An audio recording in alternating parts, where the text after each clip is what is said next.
అంటే బెట్టింగ్ యాప్ల గురించి చెప్పవలసిందండి. అంటే బెట్టింగ్ యాప్ల గురించి ప్రమోషన్స్ చాలామంది ఇస్తున్నారండి. నాట్ ఈవెన్ సోషల్ మీడియాలో కాదు, పెద్ద పెద్ద సెలబ్రిటీస్ ఇస్తున్నారు. వాళ్ళ మీద ఎందుకు చర్య తీసుకోవట్లేదు? అది మెయిన్ అండి.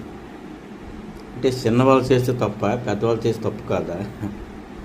వాళ్ళు అఫీషియల్ అంటే నాన్ అఫీషియల్. ఏం అఫీషియల్ అండి? జనాల్లో ప్రాణాలతో ఆడుకునేది అఫీషియలా? కొద్దిగా ఆలోచించండి.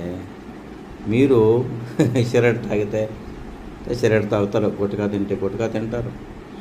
ఈరోజు అంటే హీరో అట్లా అయిపోతారు. ఎంత గ్రాఫిక్స్ మైంది ఎవరు తెలియదు. ఇప్పుడు తెలుసుకుంటున్న జనాల్లో అంటాను, ఆడు ఇలా కొడితే 100 మంది పడిపోతారు. కానీ మనం 2 మెట్లు ఎక్కలేం కొండలో. అది ఎట్లా ఈరోజు ఏమవుతుంది చెప్పండి?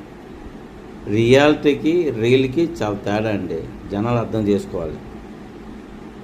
ప్రజలారా, మన తెలుగు ప్రజలు, మెయిన్గా మన సౌత్ ఇండియన్స్, ప్లీజ్ దయచేసి మీరు అర్థం చేసుకోండి. మీరు ఏం తప్పు చేస్తున్నారు? అలా తప్పు చేస్తున్నాం. నేను కూడా ఇప్పుడు ఫ్లెక్సీలు కట్టేసి గోడల మీద గెంతేసి హీరోయిజం అంటే ఏమి హీరోయిజం అండి? ఇలా తంతే ఒక 100 మంది పడిపోతారా? మనం మెట్లు ఎక్కలేము.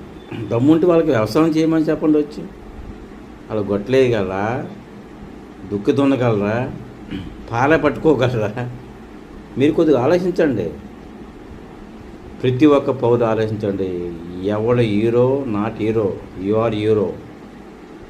You are only hero. అది అర్థం చేసుకోండి. ఎవరో ఇచ్చిన ప్రమోషన్స్కి మీరు పడిపోయి బెట్టింగ్ యాప్లో పడిపోకండి. ఎవడో హీరో స్టార్, ఏమి స్టార్ లేదండి.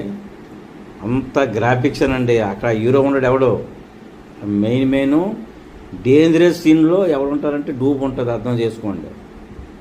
ఎవడు రిస్క్ ఎవడు చేసుకోడండి. లైఫ్ మనమే చేసుకున్నాం. ఎవరో ఫ్యాన్స్, పిచ్చి ఫ్యాన్స్ అంటాం కదా. అర్థం చేసుకోండి. ఈ బెట్టింగ్ యాప్లు జోలికి వెళ్ళకండి దయచేసి చెప్తున్నాను. అంతా మాఫియా జరుగుతుంది. సినీ మాఫియా, రాజకీయ మాఫియా, ఎవ్రీథింగ్ ఈజ్ మాఫియా. అర్థం చేసుకొని బతకండి. ఎవరండి ఎవరు డబ్బులు ఇస్తే చెప్పండి? లక్ష కోట్లు ఎవరు ఇస్తారా? వాళ్ళు హ్యాపీగా ఉంటారండి, ఏసీ రూమ్లో ఉంటారు. పోయేది రాజకీయం అయితే కార్యకర్తలు, సినిమా ఫీల్డ్ అయితే ఫ్యాన్స్. అది అర్థం చేసుకుంటే బెటర్ అండి. ప్లీజ్ దయచేసి ఈ బెట్టింగ్ యాప్లు కానీ, ఈ ప్రమోషన్స్ ఏవో చెప్తారు కదా హీరోస్, ఇలా సిగరెట్ తాగి కొట్టుకాలు తిని ఇవన్నీ వాళ్ళ వరకేనండి. వాళ్ళందరూ హ్యాపీగా ఉంటారు.